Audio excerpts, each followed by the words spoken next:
Hello everyone, welcome to magic of examination YouTube channel. आज के इस वीडियो में हम भारत के प्रमुख पर्वत श्रेणी और पहाड़ियों को पढ़ेंगे। वैसे एक लेक्चर में हिमालय की जितनी पहाड़ियां उन्हें कंप्लीट करा दिया गया है पिछले लेक्चर में, लेकिन रिवीजन के रूप में यहाँ पे आपको एक मैप दिख रहा होगा तो आप इसको देख सकते हैं। साथ में इस लेक्चर में मुख्य रूप से हम लोग प्रायद्वीपीय भारत की पहाड़ियों को पढ़ेंगे, लेकिन रिवीजन के रूप में एक बार मैं आपको ओवरऑल ऊपर भी रिवाइज करा देता हूँ। सबसे पहले हमने हिमालय के भागों को पढ़ा था, जिसमें प्रमुख रूप से हमने सबसे पहले कहा था कि ट्रांस हिमालय जो हिमालय का भाग नहीं है, लेकिन हम उसे हिमालय के रूप में ही पढ़ते हैं। ट्रांस हिमालय पे हमारे पास था काराकोरम, जस्कर और लद्दाख, ये तीन श्रेणियां हुआ करती थी। जहाँ पे सबसे ऊंचा पर्वत शिखर था K2, जिसे हम गॉडविन ऑस्टिन के नाम से जानते हैं, जो कि भारत का सबसे ऊंचा पर्वत शिखर था। सबसे ऊंचा पर्वत शिखर था। इसके साथ में भारत में स्थित अगर सबसे ऊंचे पर्वत शिखर की बात करें तो यहाँ पे आपको सिक्किम में कंचनजंगा मिलेगा, और पूरे विश्व का सबसे ऊंचा पर्वत अगर हम बात करें तो यहाँ पे आपको माउंट एवरेस्ट मिलता है, जिसे हम लोगों ने पहले पढ़ा हुआ था। कैलाश श्रेणी आप यहाँ पे देख सकते हैं। कैलाश श्रेणी से कैलाश मानसरोवर यात्रा यहाँ पे की जाती है, जहाँ से मुख्य रूप से उत्तरी भाग से सिंधु नदी, और जो मध्य प्रदेश जो पूर्वी भाग होगा जहाँ से तिब्बत नदी निकल रही है, यहाँ से आप देखेंगे ये सिंधु जाएगी, और इस भाग से आपको सांगपो या जिसे ब्रह्मपुत्र हम कहते हैं ऐसे जा रही होगी। ठीक है। अंगीर पर्वत श्रृंखला के बारे में देखें। हिमालय की पर्वत श्रेणियां तो हमने पढ़ लिया है, तो बार बार उसे नहीं करना चाहिए। अब हमें प्रायद्वीपीय पढ़ना, तो प्रायद्वीपीय भारत की जो प्रमुख पर्वत श्रेणी है जिसमें आती है अरावली। मैं यहाँ पे मैपिंग खुले में भी आपको करते रहूं। ये अरावली आप देख रहे होंगे, ये विश्व की सबसे पुरानी पर्वत श्रेणी है। और अगर आप इन्हें याद करना चाहें तो जैसे मैं मैपिंग कर रहा हूँ, साथ में आप लिखते रहिएगा।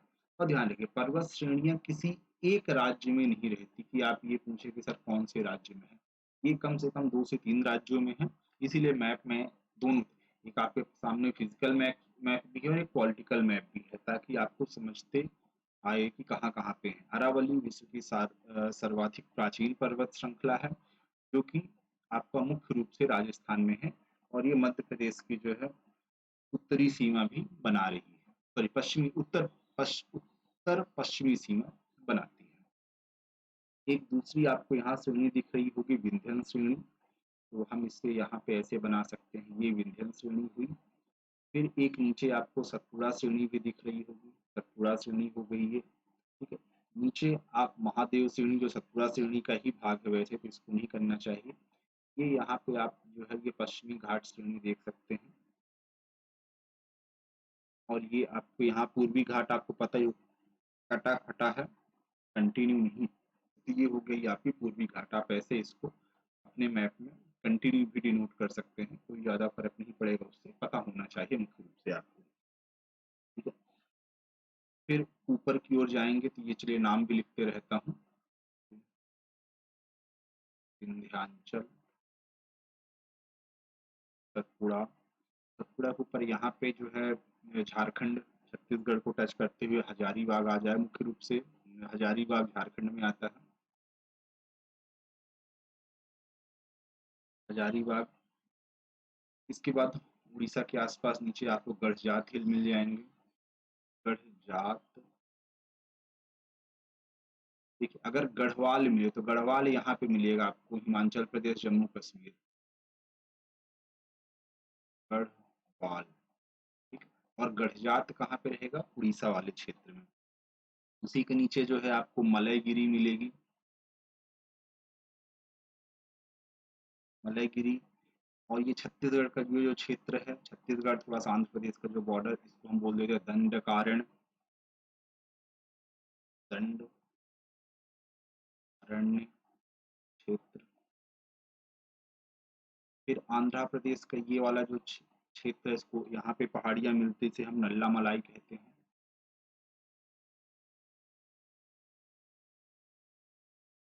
नीलगिरी जो है एक घाट के रूप में है, मतलब पूर्वी घाट और पश्चिमी घाट का ज्वाइंट क्षेत्र है नीलगिरी, जो कि तीनों राज्य कर्नाटक, कर्नाटक, तमिलनाडु और केरल में रहेगा। सबसे लास्ट वाली जो पहाड़ियाँ हैं, इसे इलायची या कार्डेनम हिल्स कह देते हैं। इलायची की खेती यहाँ पे अच्छी खासी होती है। Cardamom hills. नीलगिरी जो है उसका सबसे ऊंचा पॉइंट जो है वो है दोद्दा बेटा। एग्जाम में आ चुका है, इसको भी आप ध्यान रखिएगा। यहाँ महाराष्ट्र में आपको हरिश्चंद्र की पहाड़ियाँ दिखती हैं। गुजरात में आपको गिरी की पहाड़ियाँ मिलेंगी।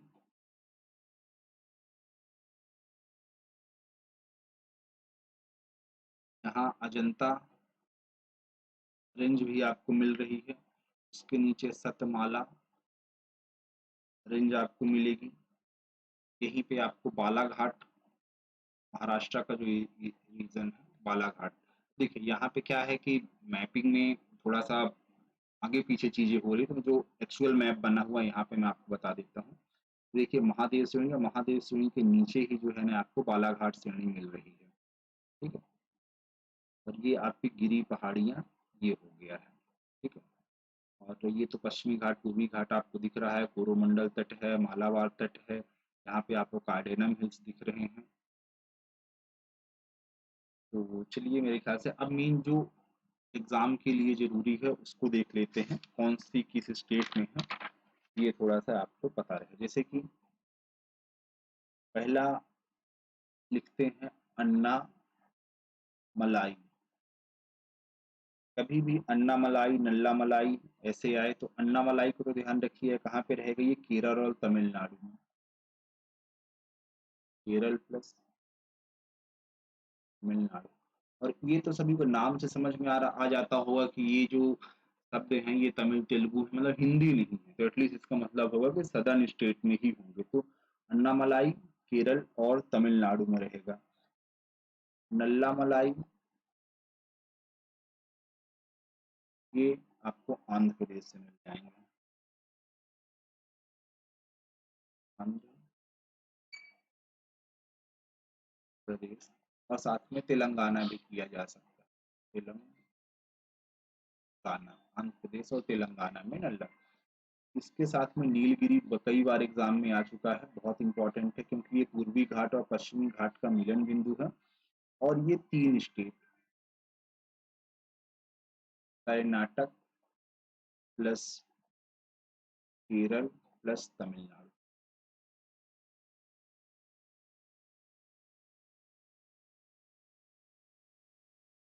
तो ये हम नीचे अन्नामलाई कर सकते हैं, ये हो गया आपका नल्ला मलाई, और यहाँ पे कहीं पे नीलगिरी हो जाएगा। ठीक है,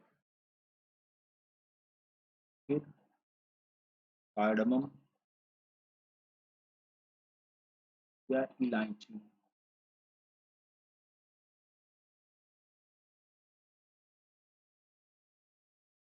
ये केरल तमिलनाडु।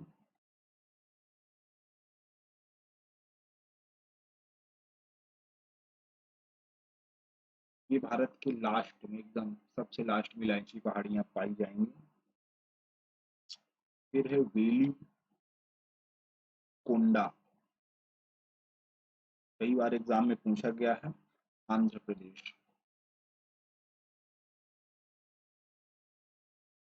मिल जाएंगे आपको वेली कोंडा। यहाँ पे अगर नंबरिंग करें 1 2 3 4 5, ये हो जाएगा 5th नंबर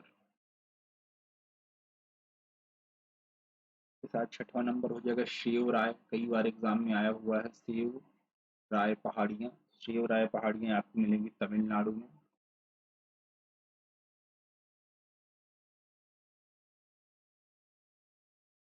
6 नंबर। 7वां हो जाएगा जवादी। जवादी पहाड़ियाँ भी आपको तमिलनाडु में मिलती हैं।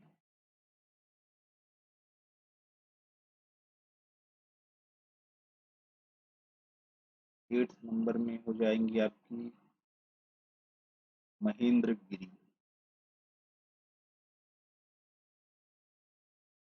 महेंद्रगिरी ये यहाँ आपको इस समय मिल जाएगी। ये इतनी पहाड़ियाँ हैं जो कि दक्षिण भारत हम कह सकते हैं। ये जो मैंने आपको बताया, ये प्रमुख रूप से दक्षिण भारत की पहाड़ियाँ, ठीक है। एक एग्जाम में आता है गोद्दा बेटा, ठीक है। गोद्दा बेटा किसका? नीलगिरी, नीलगिरी में सबसे ऊंचा पर्वत रहेगा, ठीक है। और अगर पूरे सदर्न इंडिया का अगर पूछा जाए कि सबसे ऊंचा पर्वत कौन सा रहेगा, तो पूरे सदर्न इंडिया का सबसे ऊंचा पर्वत रहेगा आपका, शिखर की बात हो रही है ना, सबसे ऊंचा शिखर दक्षिण भारत का,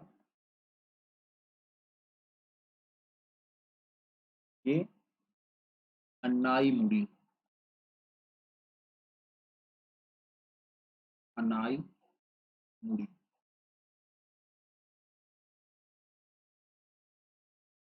कई बार एग्जाम में आया हुआ, इसलिए इसको याद रखिएगा। अन्नाई मुड़ी जो है दक्षिण भारत का सबसे ऊंचा पर्वत है, ठीक है।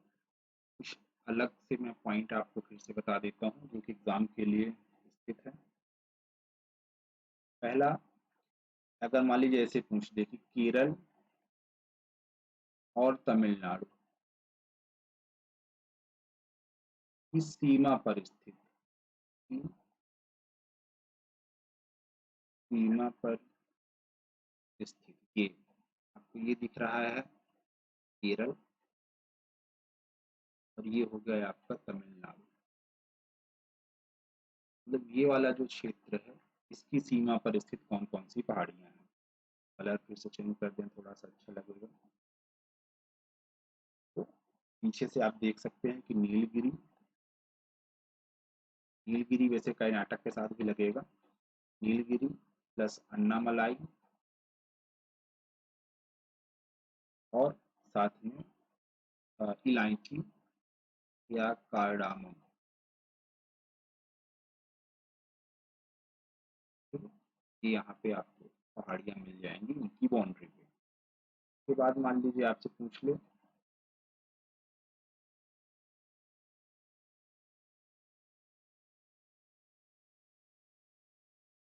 दूसरा कि तमिलनाडु पर जो स्थित पहाड़ियाँ हैं, मतलब जो सिर्फ और सिर्फ तमिलनाडु में है। चार पहाड़ियों के नाम याद रखना है, 1 2 3 4। कौन कौन सी रहेंगी, कलर चेंज कर लो, ये आएगा। पहला पालनी हिल्स, दूसरा रवादी हिल्स, तीसरा देवराय, और ये कौन सी थी, तमिलनाडु शिवराय, तीन ही है, तीन याद रखिएगा, चौथी नहीं है, चौथी फिर कॉमन रहेगी। और दक्षिण भारत का अगर कहें, फिर से अगेन कहना, रिपीट करना चाहिए, दक्षिण भारत का सबसे ऊंचा शिखर क्या है? अन्नाई मुड़ी। हजारों बार क्वेश्चन में आया, इसलिए बार बार मैं इसको लिख रहा हूँ ताकि आप लोगों को ये याद हो जाए। और एक क्वेश्चन और आता है नीलगिरी रेंज का, नीलगिरी का सबसे ऊंचा, ये हो जाएगा आपका गोद्दा बेटा। दो चीजें आपको हमेशा याद रखनी चाहिए। एक नीलगिरी में प्रसिद्ध स्थल भी है पर्यटन, जिसे ऊटी कहते हैं। ये भी ऊटी का एक दूसरा नाम है, हो सकता है प्रोनाउंसिएशन गलत कर दूं। उडगम, उडगम, उडगम मंडलम, मंडलम ऐसे कुछ नाम है, ठीक है। ठीक है? बाकी ये ध्यान रखिए नीलगिरी में स्थित है, ठीक है। चलिए आगे बढ़ते हैं। अब हम थोड़ा सा इसी में पूर्वी घाट और पश्चिमी घाट को भी पढ़ लेते हैं। ये हो जाएगा आपको, जो मैं थोड़ा सा मैप, एक मिनट पेन चेंज कर लूँ, ज़्यादा सही ये जो मैं ऐसे एक लाइन ड्रॉ कर रहा हूँ आपको तटीय क्षेत्र में, और फिर ऐसे ये वैसे बीच में कटा हुआ है। ये जो ऊपर वाला क्षेत्र है इस साइड का पूर्वी घाट हो जाएगा, जो कि कटा फटा है। तो मैंने कंटिन्यूस ड्रॉ कर दिया है, और ये थोड़ा सा और ऊपर पश्चिमी घाट।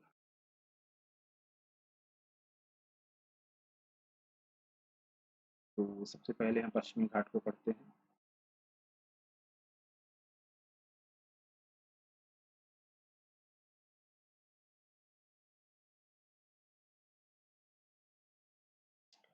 पश्चिमी घाट का जो अन्य नाम है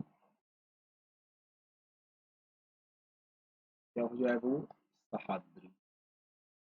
ये भी एग्जाम में आया हुआ है, इसको भी आप याद रख सकते हैं। थोड़ा मोटी चल रही होगी और सह्याद्री। दूसरा हो जाएगी इसकी औसतन ऊंचाई, औसतन। एससी वालों को इस तरह से आप रीडिंग करके करेंगे तो थोड़ा सा ज़्यादा अच्छे नंबर मिलेंगे मेंस में। बाकी 1200 मीटर औसतन ऊंचाई हो जाएगी। केरल में इसका नाम हो जाएगा, केरल में नाम, केरल में से सहा पर्वत को कहते हैं, साहा पर्वत।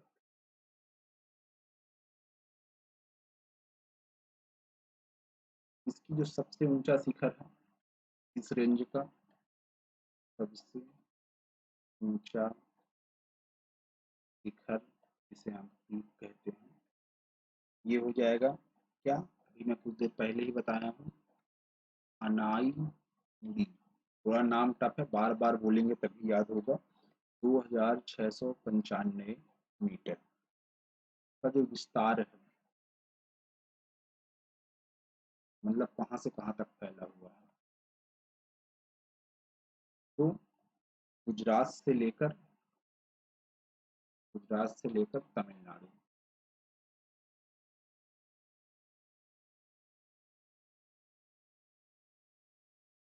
तक ये फैला रहेगा पश्चिमी घाट।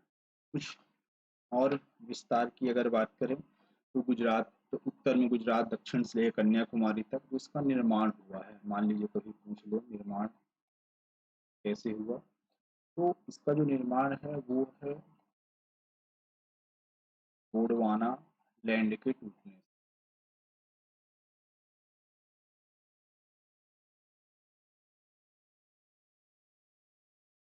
यहाँ की जो प्रमुख नदियां हैं, मतलब कई बार ऐसा भी क्वेश्चन आ जाता है कि पूर्व तरफ जैसे ये का पश्चिम, यहाँ तरफ से कुछ नदियां हैं जो कि अगर मान लीजिए इसके पूर्वी तरफ से निकल रही हैं, तो वो सारी नदियां कहाँ पे जाएंगी, बंगाल की खाड़ी को। और जो पश्चिम साइड से निकलेंगी वो अरब सागर से जाएंगी। पश्चिम साइड से बहुत कम नदियां निकलती हैं, मैक्सिमम नदियां जो हैं पूर्वी ढलान से ही निकलती हैं, तो उन्हीं को हम देख रहे हैं। प्रमुख नदियों में अगर हम बात करें, सबसे नाम आता है, फिर हमें इन नदियों को आगे डिटेल में पढ़ेंगे, ये बस आप नाम याद रख लीजिए। गोदावरी, भीमा, कृष्णा, कावेरी आदि।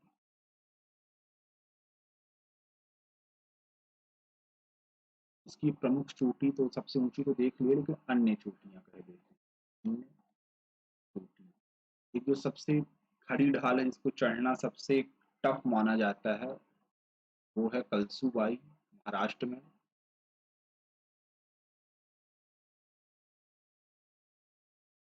आपने बहुत सारे इंस्टाग्राम का शॉर्ट्स वीडियो देखे होंगे, कलसूबाई के ही हैं, एकदम खड़ा पीक है, वहाँ भगवान का एक मंदिर है। फिर महाबलेश्वर, ये कहाँ पे रहेगा, नासिक महाराष्ट्र, जहाँ से गोदावरी नदी निकल रही है। और रुद्रा बेटा को भी लिख सकते हैं। नई मुड़ी तो बता ही चुका हूँ, रुद्रा बेटा। ये कुछ अदर फैक्ट हुए पश्चिमी घाट के बारे में। कुछ पास की अगर बात करें तो यहाँ पे 3 पास आपको मिलेंगे, फिर हम दर्रों में अलग से पढ़ लेंगे वैसे। थाल घाट, और घाट, बार-बार पढ़ेंगे तो जल्दी याद होगा, और एक पाल घाट। थाल घाट जो है यहाँ महाराष्ट्र में रहेगा, भोर घाट भी महाराष्ट्र में रहेगा। लेकिन ये पूछता ही कौन सा मार्ग है, तो थाल घाट में मुंबई, नासिक। ठीक है? अब भोर मतलब सवेरा, तो मुंबई से पुणे। याद करने के ठीक जैसे मैंने याद किया, भोर मतलब सुबह होती है, और सुबह सूर्य क्या है, सुबह मतलब पूर्व दिशा, तो पुणे को पूर्व बोल दीजिए। मुंबई, पुणे, भोर घाट, तो थाल घाट आपको नासिक याद हो जाए। कंफ्यूजन होता है, कंफ्यूजन उससे होगा जो पढ़ा रहे, जो पढ़ा ही नहीं रहे उसको कंफ्यूजन नहीं हो, तो पहले पढ़िएगा। भोर मतलब सवेरा, भोर सवेरा कहाँ, पूर्व दिशा में होगा तो पुणे, तो थाल नासिक हो जाएगा। पाल घाट नीचे आपको पता ही रहेगा कि केरल में है। ठीक है, मतलब पाल घाट रहेगा नीलगिरी और अन्नामलाई, मलाई श्रेणी के मध्य यहाँ।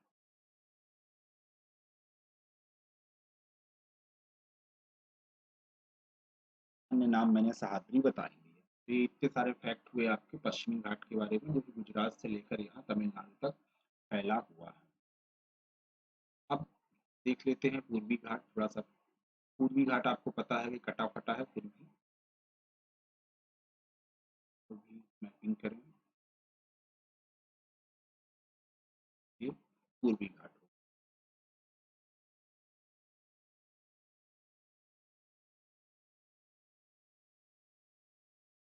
भारत के पूर्व में स्थित है, इसलिए से पूर्वी घाट कह देते हैं, जो कि पश्चिमी घाट की तुलना में टूटा है। टूटा या फिर कटा फटा, मतलब कंटिन्यूस सांस नहीं। सब कारण अगर पूछे तो पूर्वी घाट कटा फटा क्यों है, तो ये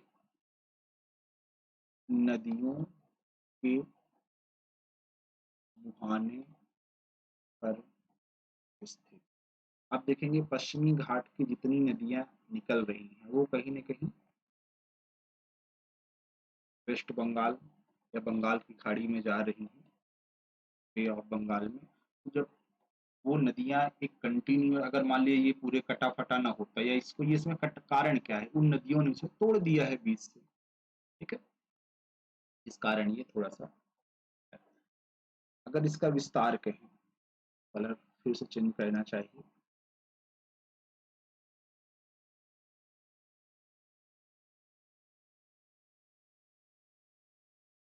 जो लोग साथ में नोट्स बनाते चलेंगे उनको बहुत फायदा मिलेगा। नोट्स नहीं बनाएंगे तो कोई मतलब नहीं है। विस्तार कहाँ से रहेगा, उड़ीसा से लेकर तमिलनाडु।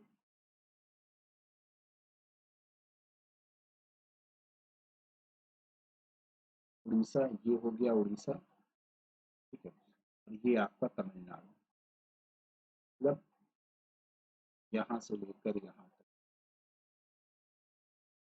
आपको मिल जाएगा क्या, पूर्वी घाट। प्रमुख पहाड़ी,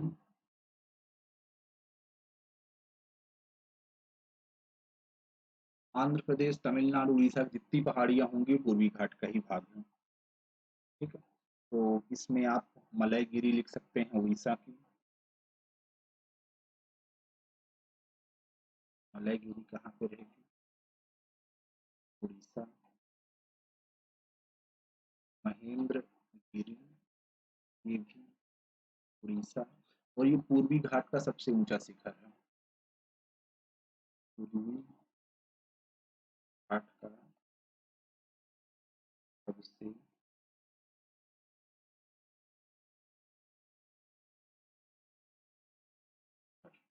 कौन सा है, महेंद्र गिरी। पश्चिमी घाट का अन्नाई मुड़ी, पूर्वी घाट का महेंद्र गिरी।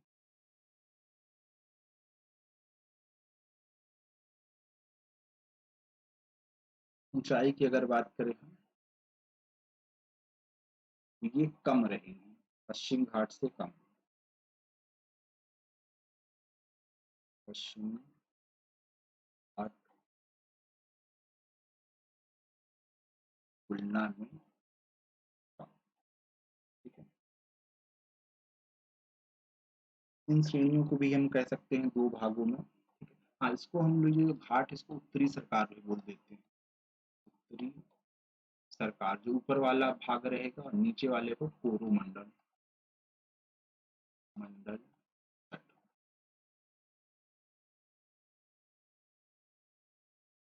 साथ में एक और विभाजन है, तो मेरे ख्याल से कम लोगों को ही पता होगा, तो कलर चेंज करके इसको लिख लूंगा। जो उत्तरी सरकार या मतलब ये कहीं पूर्वी श्रेणी है, उसे हम बोल देते हैं बेली कोंडा।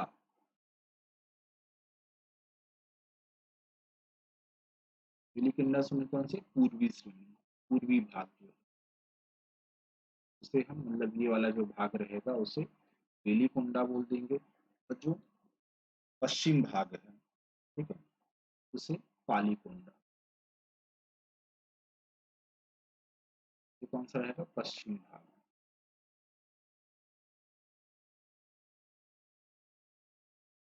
पूर्वी घाट का जो पूर्वी भाग है उसे वेलिकोंडा, और पूर्वी घाट का जो पश्चिमी भाग है उसे पालीकोंडा के नाम से जानते हैं। ठीक है, तो चलिए मेरे ख्याल से इतना चीजें सफिशियंट हैं, और इसी को आप बार बार अगर याद कर लेंगे, बार बार वीडियो को मेरे देख लेंगे या नोट्स बना लेंगे, और फिर जब मैं आपको ऑब्जेक्टिव मल्टीपल चॉइस क्वेश्चन की प्रैक्टिस कराऊंगा, तो मान लीजिए कुछ पॉइंट अगर छूटे होंगे वो भी कवर हो जाएंगे, और आप पूरे के पूरे मार्क्स आपके किसी भी एग्जाम में जिसमें ज्योग्राफी पूछा जा रहा होगा आप उसको कवर कर सकते हैं। वीडियो कैसा लगा जरूर बताइएगा, चैनल को सब्सक्राइब करिए और अपने जो भी रिस्पॉन्स है जरूर दें।